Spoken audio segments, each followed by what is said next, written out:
สวัสดีครับผมมาชมแนวทางรัฐบาลฮานอยคือเก่านะครับเนาะผลงานของวันที่29นะครับเนาะนะครับน้อยพิเศษออก64แล้วก็67เนาะ64นี่64เนาะครับเนาะ67เกณฑ์น้อยปกติออก54เนาะครับเนาะ54มีไม่เนาะนี่54เนาะครับเนาะ54 4664เนาะครับเนาะ6776เนาะครับเนาะ49บ่มีเนาะครับหน่วยพิเศษ63เนาะครับ63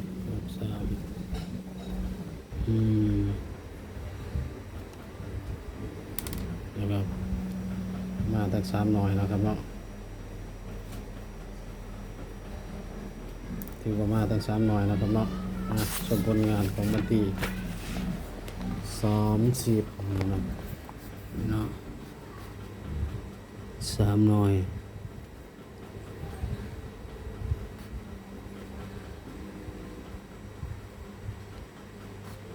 เดือน5/69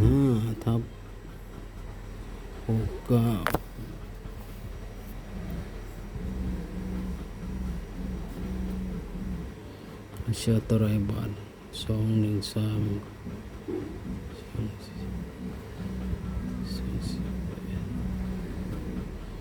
สุดเก่าเนาะครับเนาะ89 80 81 82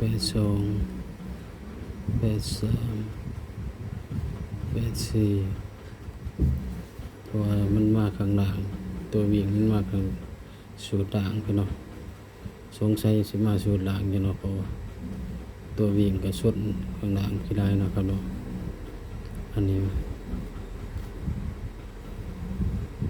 ะครับเนาะตัววิ่งส่วนข้างล่างได้เนาะมันได้เอาสูตรบนกลางสูตรบนเลยเนาะครับ91นะครับเนาะ92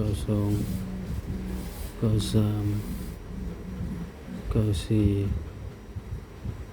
01 02นะครับเนาะ03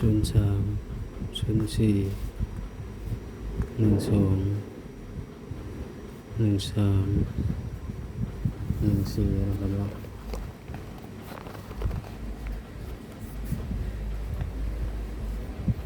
บริตายผมสอบสูตรด่างเนาะครับเนาะเพราะว่าตัววิ่งมันส่วนข้างล่างหลายเนาะ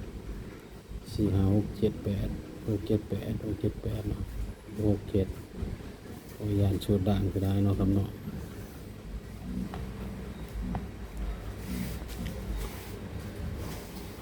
23 24 43นะครับเนาะแต่ผมสอบสูตรล่างนะครับเนาะเพราะว่าเด็กมันส่วนสูตรล่างได้ตัววิ่งใน4ตัวเนาะ6 7 8 6 7 8ที่ลง4 5 6 7เนาะครับเนาะอันนี้ก็5 6 7เนาะ5 6 7 8แสดงว่ามันอยู่ข้างล่างสูตรล่างเนาะครับเนาะถ้าเอาเข้าสูตรล่างมากกับจับบินสูตรล่างเนาะครับเนาะอันนี้สูตรประจำเนาะสูตรนี้เนาะครับรุดบ่เกินวันหนึ่งเนาะครับแต่บ่ได้รุดเบิดเนาะเตือก็มา2หน่อยเตือก็มาหน่อยหนึ่งเท่านั้นล่ะครับเนาะอาทิตย์หนึ่งชีวิตรุดอยู่เท่านึงเนาะมาหน่อยหนึ่งเนาะครับเนาะเดือนนั้นมา2หน่อย3หน่อย2หน่อย3หน่อยอยู่เนาะสูตรแรกเนาะเป็นสูตรประจำเนาะครับเนาะมาฟังคำเตือนเนาะครับเนาะคำเตือนสูตรมีเขามีผิดเนาะครับเนาะสร้างคลิปมาเพื่อความบันเทิงบ่ได้สนับสนุนเด่นการพนันเนาะครับเนาะทางสองเป็นเพียงสื่อกลางแนวทางเนาะครับเนาะ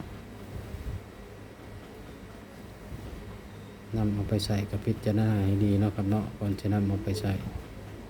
ถ้าผิดพลาดประการใดขอโทษขออภัยนะครับเนาะเพราะว่าทั้งสองผมบ่ได้สนับสนุนในเด่นการพนันเนาะครับเนาะสร้างคลิปมาเพื่อความบันเทิงซื่อๆเนาะครับเนาะถ้าผิดพลาดประการใดขอโทษขออภัยเนาะครับเนาะฝากชมคลิปให้จบเด้อครับพอได้สะสมชั่วโมงเนาะครับเนาะชั่วโมงก็บ่ไปบ่มาอยู่เนาะครับเนาะ